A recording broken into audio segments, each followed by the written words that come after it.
Welcome into A to Z Sports Prime Time on a Tuesday night. Hope everybody's having a great evening. Ready to talk about some position battles at Titans training camp. Now, they held a walkthrough session today ahead of team travel to Baltimore for the preseason game on Thursday. Practice not open to the media today, but we've seen enough over the course of the last couple of weeks to talk about a position battle. One player in particular who is very much fighting to claim an open starting spot. We'll talk tonight about the offensive line. We'll get into a discussion about one Titans player who's flying very much under the radar. And we'll wrap things up with a Titans-centric gone viral video that I got a kick out of when I saw it last night. I think you guys will as well. I'm sure many of you have already seen it, but we'll save that for later on. Before we get started, before you get all the content that you are out here looking for and talking about Titans training camp and preseason games and getting ready to ship off for Baltimore. This time tomorrow, we'll be doing prime time from the Inner Harbor, which we're very excited about. Get back out on the road. Hopefully there are no flight delays, producer Reed, knock on wood, because that would be unfortunate. But nonetheless, we will be in Baltimore and we will deliver primetime to you in some form or fashion, even if I have to do what I did last year after the Jets game and do it in a corner of the Miami airport because my flight had been rerouted 6 different times. Anyway, share this show. Retweet it on Twitter in the bottom right-hand corner of your screen. If you're on YouTube, please share, or rather, please subscribe to the channel. Do the same on Twitch. And if you're on YouTube specifically, like the video. We'd appreciate you doing that. Facebook Live, real easy. Share now to public. That's in the bottom left-hand corner of your screen. You can get your Facebook friends involved in a camp battle or camp position battle conversation that we are going to have about the offensive line tonight. So without further ado, let's go ahead and get this thing started. Welcome into A to Z Sports Prime Time from the Superbook Sports Studios. I'm your host, Buck Rising, and I am proud, as always, to be presented to you by our friends at the Ashton Real Estate Group of RE/MAX Advantage. The official real estate agent of the Nashville Predators is the Ashton team. You can get the intel edge you need to succeed at GaryAshton.com. Two Rivers Ford, of course, where you can go for any number of fantastic quality American-made Ford vehicles, whether it's the F-150 Lightning, the all-electric F-150, the brand new Bronco, whether you're going for the Bronco Sport or the standard model and all the different options that you have to choose from. The Explorer, the Mustang, so many different vehicles for you to pick from if you choose to go to Two Rivers Ford and check out their award-winning customer service since 1983. Superbook Sports, also the newest sports book to go live in the state of Tennessee. Superbook Sports, the app, very simple. All of the odds for every Titans game already out. All the gambling lines for the Titans regular season opponents, all 17 of them available in the Superbook Sports app, and cool odds boosts that I'll tell you about later on in the show. So position camp or camp position battles, what we're looking at right now, kind of getting into this. We had a depth chart be released, an unofficial depth chart, which I'm still trying to figure out why the unofficial depth chart comes directly from the team, but whatever. There's an unofficial depth chart out because the league requires that every NFL team ahead of their preseason games do so.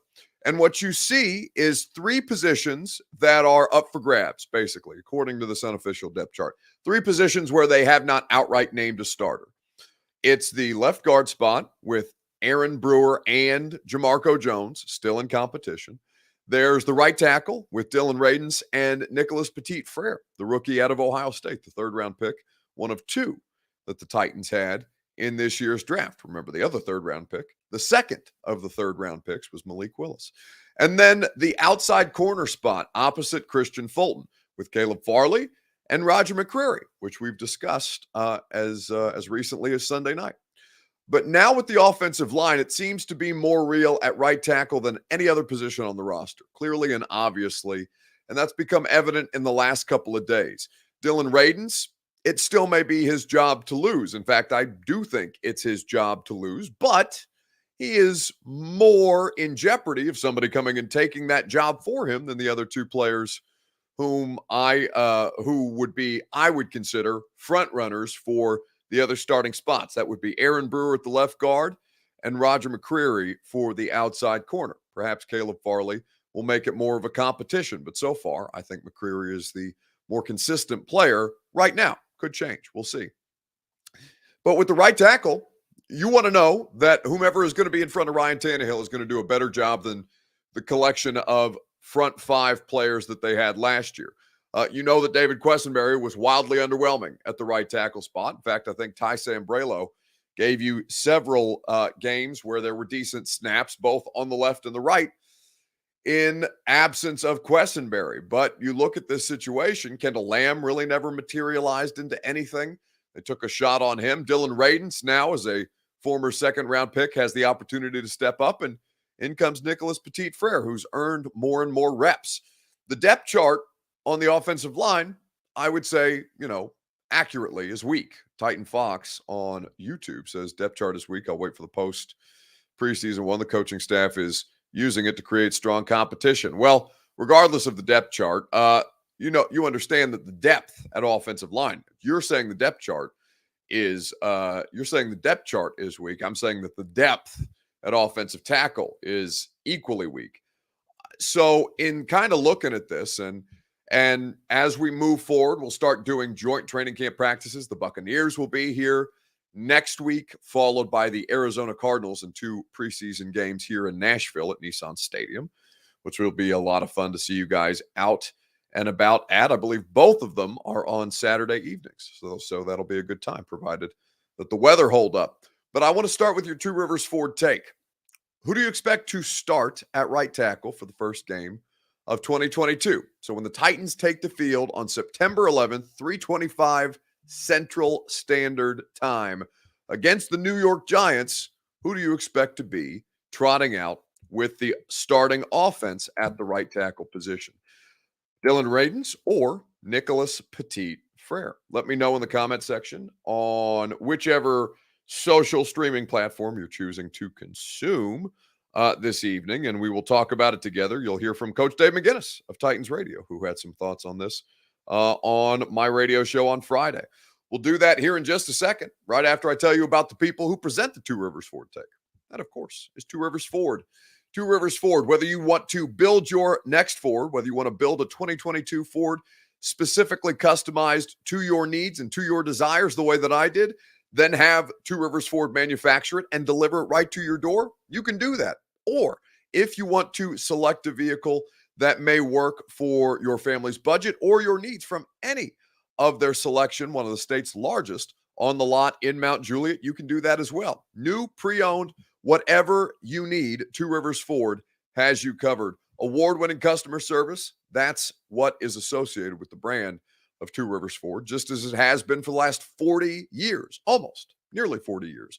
Two Rivers Ford in Mount Juliet or online at tworiversford.com. You can start to custom order your next Ford at Two Rivers Ford.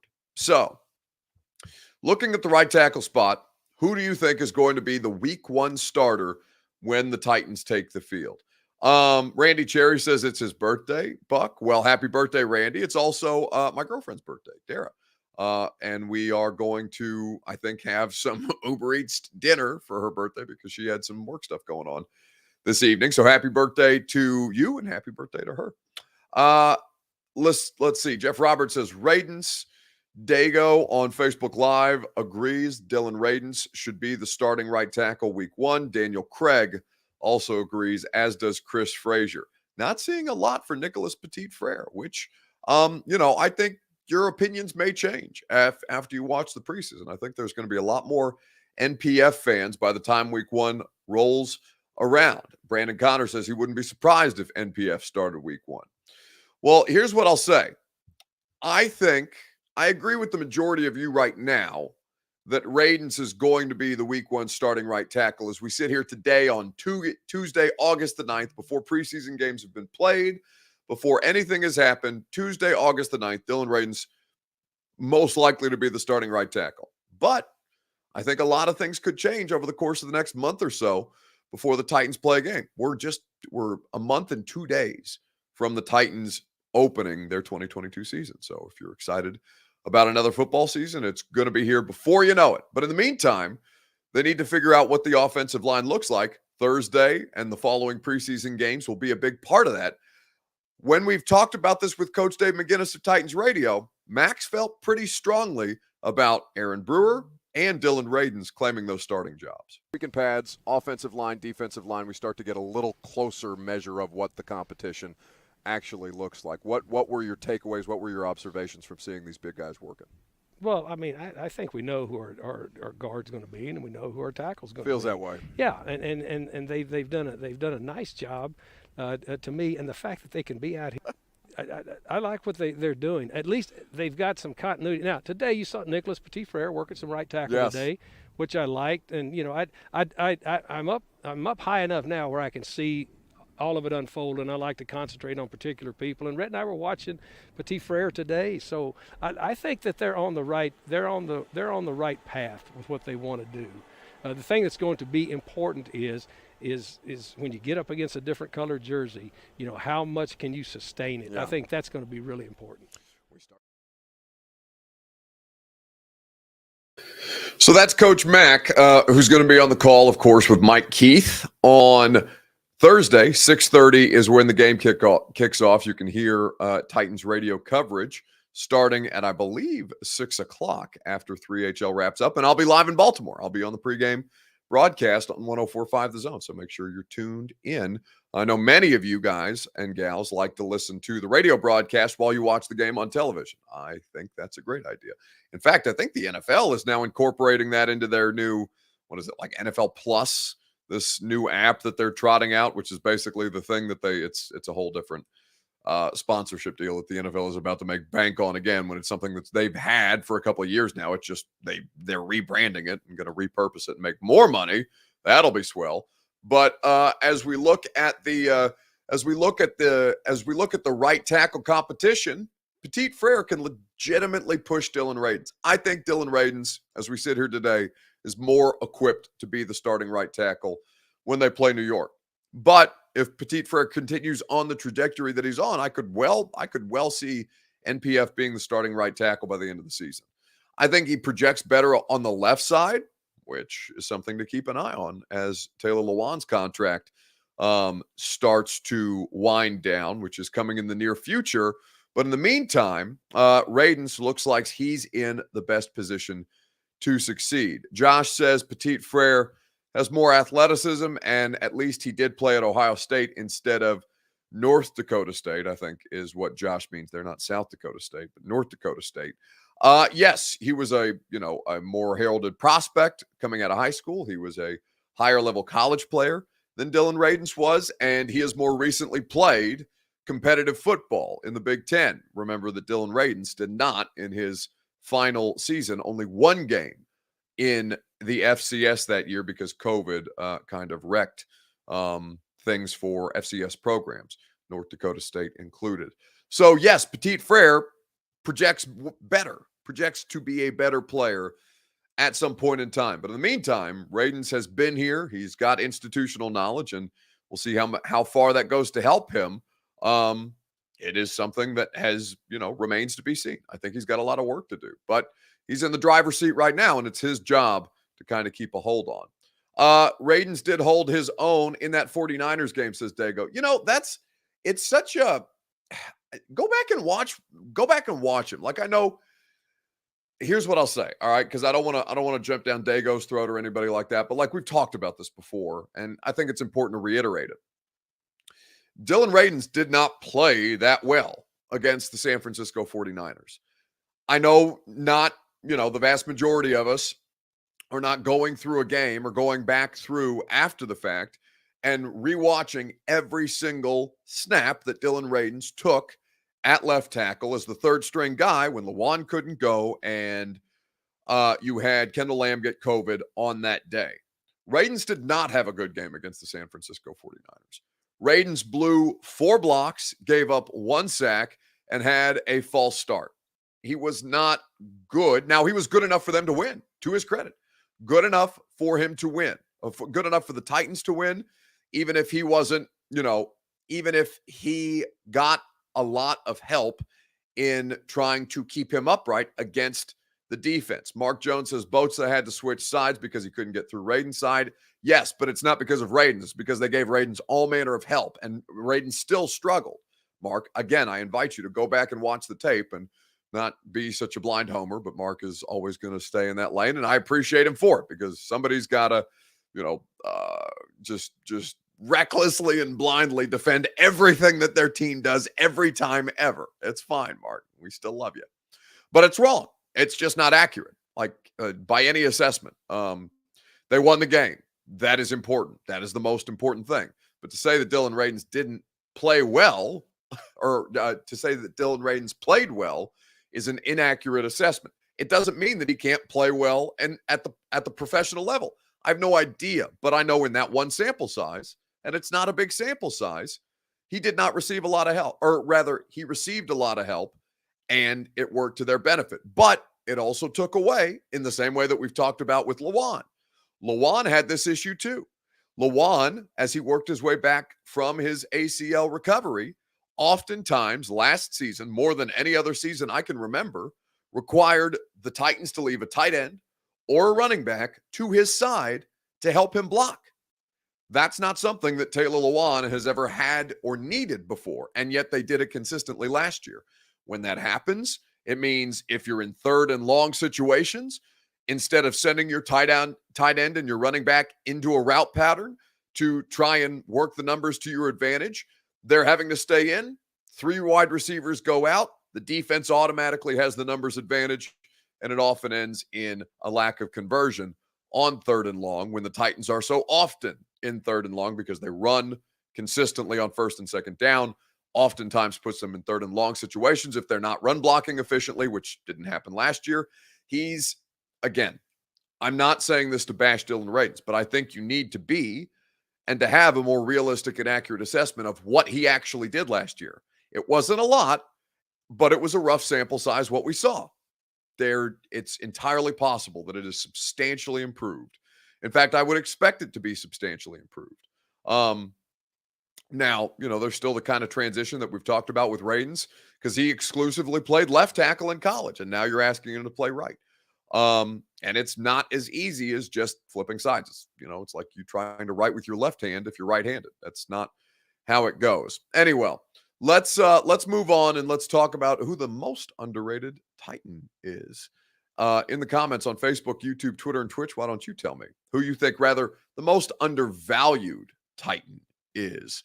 Because I saw a clip from Field Yates at ESPN today kind of discussing this, and I'd be curious to know if you agree with his assessment, who the most undervalued Tennessee Titan is right now this season. Let me know in the comment section, Facebook, YouTube, Twitter, and on Twitch. We'll talk about it together right after I tell you about our friends at the Ashton Real Estate Group of RE/MAX Advantage. That's the Ashton team, the official real estate agent of the Preds. They will put you in your dream address without the stress, the same way that they did for me. They will do so with the intel edge that cannot be matched anywhere else in Middle Tennessee. They're not just the best RE/MAX team in the country. They're literally the best RE/MAX team in the world. That's a real thing. The Gary Ashton team last year was named the top RE/MAX team in the entire world. That's the kind of intel edge that you need to succeed in this red-hot Nashville real estate market, whether you're selling your home or trying to find your next one. Trust the people who know the Nashville real estate market better than anyone else. That's the Ashton Real Estate Group of RE/MAX Advantage. GaryAshton.com is where you go. So, who's the most undervalued Titan? It's a pretty interesting question. I saw Field Yates discussing it earlier today. Big time Timmy Tay on Twitch says Fat Randy. I think that's a good one. I think Randall has been a godsend for them. I wrote about that, in fact, I think on Sunday on A2ZSports.com about, how much drama. Basically, they haven't had a healthy kicking situation, a consistent and sound and healthy kicking situation since 2018. Because you remember 2019 is when Suckup had all those issues. They went through 5 kickers that year, 5 place kickers that year. 2020 was the Steven Gostkowski year, and he ended it pretty well, but still on the front end was a nightmare for him coming off an injury-plagued year. And then to start last year even. Remember the starting kicker for the Titans in week 1 against Arizona was not Fat Randy. It was not Randy Bullock. It was Michael Badgley because Sam Ficken had gotten hurt in the preseason. They signed Michael Badgley like the week of the game. He had 1 field goal attempt. He missed it. He had 2 extra point attempts. He missed 1 of 2, and he was summarily cut after the game. Randy on the practice squad. Randy come in a big spot, give him 12 points in Seattle, and route to an overtime victory with Derrick Henry breaking off a 60-yard run. Randy is a stud, but he is not who Field Yates believes is the most undervalued Titan. Now you may ask, in what context are we defining value? And Field Yates does a lot of fantasy football stuff, so perhaps this is the route that he's going. But I think that his assessment of Robert Woods is also really, really good. Here's my cold take. He's going to be a good NFL player. But what I also think is fair is that maybe his acquisition overshadowed that of which a player in which we know who he is. Mm-hmm.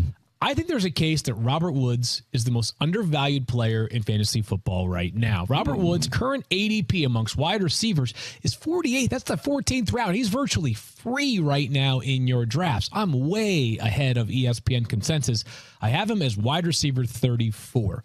They traded, meaning the Titans, A.J. Brown this offseason, of course. That vacates a nearly 25% target share. Julio Jones was not good for Tennessee last year, but still, he's also not there anymore. The incumbent wideouts on that Tennessee roster, it's a very, very thin group just in terms of the guys coming back. And if Treylon Burks is going to need some time to get acclimated to the offense, this could be Robert Woods' basically job unto himself as the wide receiver 1. Yes, it's a run-heavy offense, but you still have to throw the football some. Second of all, Robert Woods is good. Like, I know that the offense he's going to versus the one that he left when he got traded from the Rams is very different. He's just a good football player. He's averaged over 15 fantasy points per game over the past 4 seasons. Just look at the raw numbers. And I don't always like to touch on the raw numbers because there can be some misleading numbers involved when you look at season-long stats. But his last 3 full seasons, 86 catches, 1,219 yards, 90 catches, 1,134 yards, 90 catches, 936 yards. I don't know if the Titans will do this, but he had some rushing value as well. I love Robert Woods. I think he's being undervalued in drafts right now. I think he deserves to be much closer to wide receiver 30 than wide receiver 40. So that's Field Yates, and he's running it through the fantasy football prism because that's what a lot of the work that Field does. Now, Josh points out that the context of this take, though, is that he didn't do any research about Treylon Burks, and that's been something that Field Yates has been criticized this whole thing that we talked about last night with a Treylon Burks report being taken out of context about him. You know, they framed it as him only working with the second and third team and not also including the fact that he'd been getting reps with all 3 quarterbacks, Tannehill, Woodside, and Malik Willis. So, you know, there is some of that you have to take with a grain of salt. Josh says this dude Yates got duped by the misinformed NBC article. You'd think somebody like him would do actual research. Now, listen, Field Yates is utterly prepared. I think that's nonsense, honestly. And Field covers so many more players across so many different teams that I can forgive him one mistake. You should as well. Like, it wouldn't kill you to have a little grace about the situation, even as it affects your team and you're bent out of shape about it. Like, you're allowed to be butthurt. I get it. But also, like, don't be ridiculous. It's hard enough for me to remember or learn a new roster every week with the Titans opponent, and I cover one team. It's tough. It's legitimately tough unless you are, and Field is doing it through the fantasy football prism, which is even more granular than me just looking at depth charts ahead of, week 2 against the Bills. It really is a painstaking thing. And I say that as somebody who just does one team. Just one. It's really, really, it can be overwhelming. I still don't know all the undrafted free agents. I have read 84's name 16 times doing the radio show. The kid out of Air Force. I know he plays for Air Force. I know what number he wears. I know which tattoos he has on which arm. And I don't know what the hell that guy's name is. I just don't. Because he's not going to, respectfully to 84 from Air Force, he's probably not going to be here in 3 weeks. You know what I'm saying? Like, it's just how much bandwidth do I want to devote to a player who's going to be here for the duration of the summer? And that's about the extent. Maybe he gets lucky and gets on the practice squad. Maybe he doesn't. If he lasts on the practice squad, I'll have to learn his name, just like I did with Mason Kinsey or Cody Hollister, or honestly, Nick Westbrook-Akina. I remember looking at NWI, his rookie year in 2019, be like, the hell is this guy? This guy stinks. And he, frankly, he wasn't good at the time. But to the coaching staff's credit, they found that they could legitimately develop him working from special teams on up. And he did really, really well. I assume this is Austin's YouTube account, because that's the same as his, well, I don't want to say what it's the same as in case somebody would end up sending him something. Anyway, he says, poor Brandon Lewis. Yes, like I said, I know everything about Brandon Lewis except his name. And I will have forgotten it by the end of the show. And it's not Brandon Lewis's fault, just as it wasn't Mekhi Sargent's fault or Khalfani Muhammad, or all these kind of fringe players that come in and out of NFL rosters every damn year. It's a lot to retain. So I'm going to go ahead and cut Field Yates a little slack, because Field is really, really damn good at his job.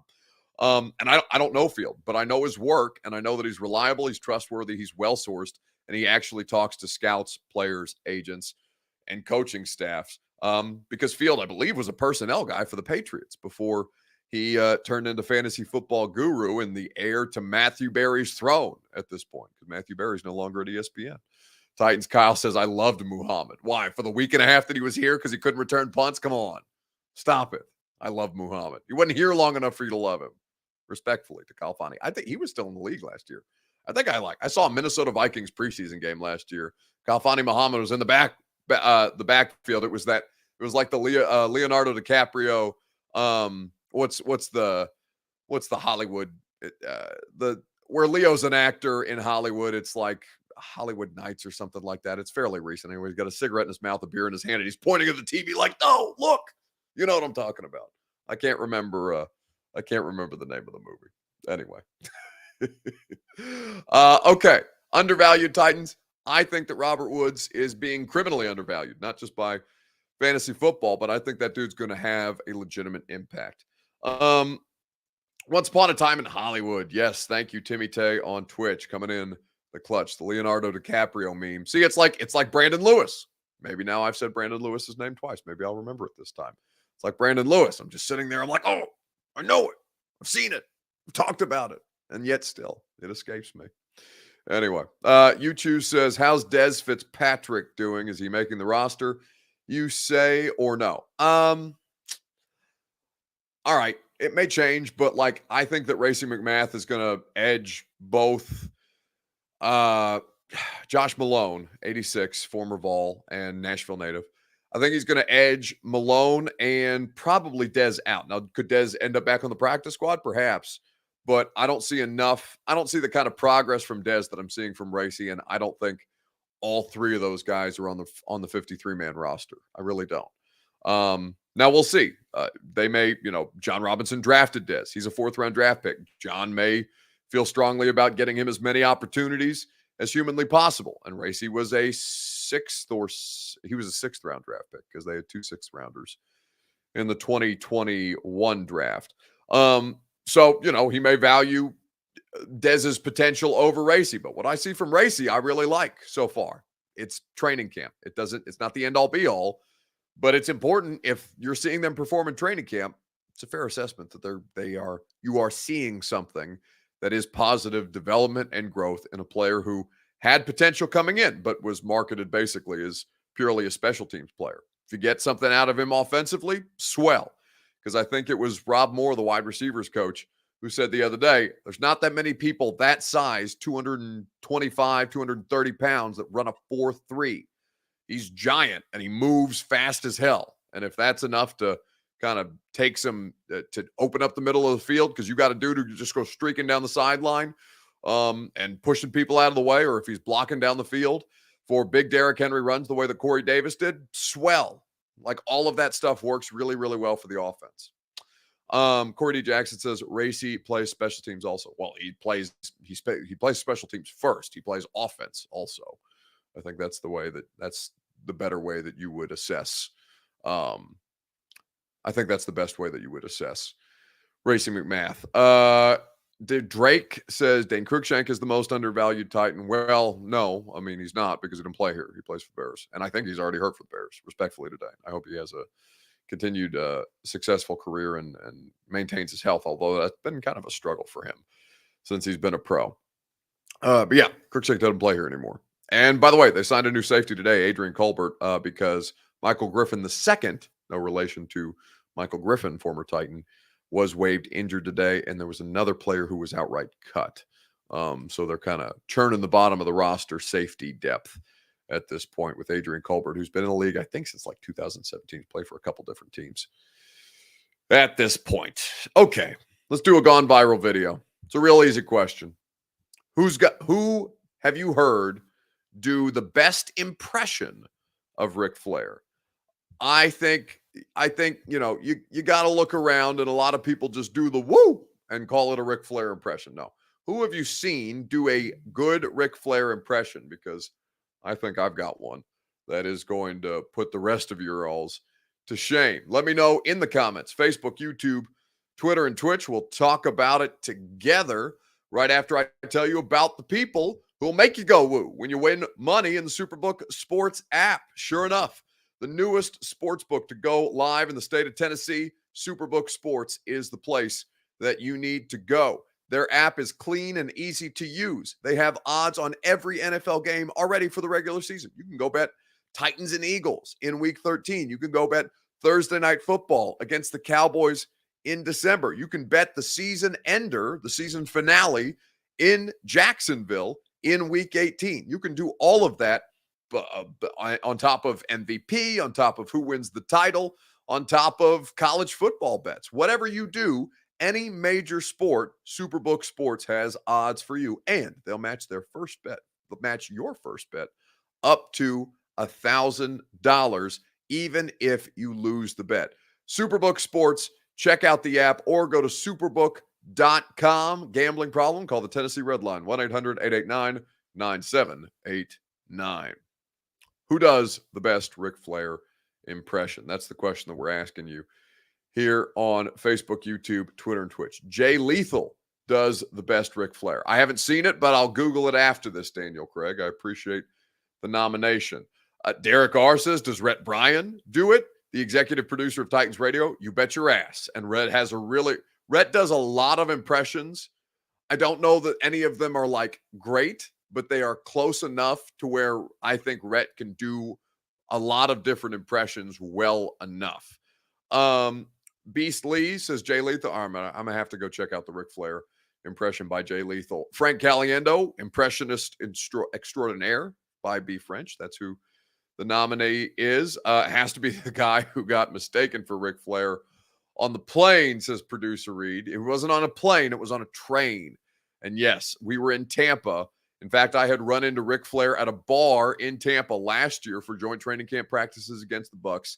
The night that picture came out, I am Ric Flair's alibi because I saw him in person drinking red wine at a bar in Tampa, hotel bar in Tampa by himself, as opposed to being on a plane, committing various sex acts with a woman it ended up not being Ric Flair, but great comedy out of it. And I'm sure Ric Flair has had his day, planes, trains, automobiles, everything in between.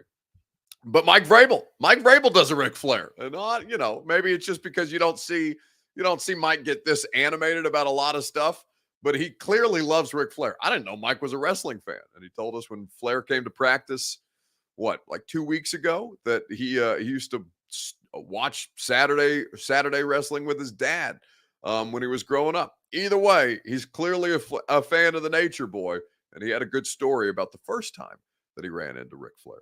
But you did have the grown man soap opera because the Nature Boy came to practice. He did. I mean, before again, his last match. He's like a boxer. That's probably his 27th last match, but still, right? He was still out there. Had you reunion tour? Had you met him before? Because I know he gets around a lot of athletic teams. Did you know him at all? He doesn't remember this. He won't, and he didn't. But when I was, I think, a junior in college, and it was one night after an Ohio State game, and me and Fickle were downtown, and we were trying to catch a cab to get back to campus, and it was 2 a.m, and the Nature Boy is walking across the street at 2 a.m. with a silk shirt unbuttoned down below his chest, all the way down, and 2 girls, and I'm like. And Luke's like, no, it's not Ric Flair. I'm like, Luke, it's Ric Flair. I'm telling you, this is Ric Flair. I don't care how long we've been out. I know that's Ric Flair. He's like, just get in the cab. And I'm like, no. And I go, woo. And he looks up and he does this little strut. And I was like, I told you, Luke, that was Ric Flair. And then we jumped in the cab and went back to campus. So I had met him, but he just didn't remember it. And with good reason. Perfectly good reason. I have only one time in my life seen Mike Vrabel that happy, and never at a football practice. That was Mike on Sirius XM. So I think it's once a year during training camp they send the Sirius XM table out, and Mike Keith will do a couple hours with Charles Davis because Charles is doing the preseason games again on WKRN News 2 here locally with Dan Hellie and our buddy Corey Curtis, who is going to be doing the sidelines. In fact, I maintain that's the happiest I've ever seen Mike. I don't know that anything in Mike's life makes him as happy as running into Ric Flair at 2:30 in the morning in college, wandering the streets of Columbus, Ohio after an Ohio State football game. It's laugh out loud funny. And not that Mike needs to show that side often, because I think people get a kick out of him. He's entertaining, whether he's ripping one of our heads off or, making some kind of just clearly pained face where he's doubled over, hands on his knees, looking exhausted, like the Popeyes chicken sandwich worker meme where he's doubled over and looking exhausted in the middle of the game, just constantly stressed. But Corey D. Jackson says it best, giddy. I've never seen Mike Vrabel giddy in my life, and he was clearly delighted there. But doing the little bop or shuffle or whatever he's doing with his shoulders, like he got into it with the woo. But yeah, Mike Vrabel doing a pretty good Ric Flair. Anyway, that's going to do it for us tonight. Tomorrow, we're live from Baltimore, the Inner Harbor. It'll be a great time. My flight is scheduled. Well, knock on wood, provided I don't experience any of these travel delays that have become so common. My flight is scheduled to leave 5 p.m. tomorrow, and we will get in at 7:50 Eastern time, and then do prime time at, what would that be? 8? No, we'll do it at 9 Eastern from the Inner Harbor. So that'll be a great time. We'll do preseason. We'll do the preseason game. We'll have an abbreviated. We'll pop on live. I think at 2:00. Right, Reed? 2:00 is what we'll do on Thursday. Just like a quick pregame conversation about the game and what's coming up, and in the absence of primetime, because there will be no primetime Thursday night. And then I'll be back on Friday, and we'll do the radio show back from Nashville, and we'll talk about preseason action for the Tennessee Titans. It's exciting. Football. It's going to be good stuff. All right. Have a fantastic rest of your evening. Radio show tomorrow. I don't know who's on it. Oh, Mike Giardi of the NFL Network. Apparently, the Patriots are a shit show, and Mike has been ripping them ceaselessly on the internet, and it delights me. So we'll do a training camp. He's been at a couple different training camps, so we'll do a little bit of an NFL update ahead of the first preseason game for every team but the Raiders and the Jags. And it'll be a lot of fun from Baltimore. Have a great night. I'll talk to you on the radio at 10, or if not, primetime from Baltimore at 8 p.m.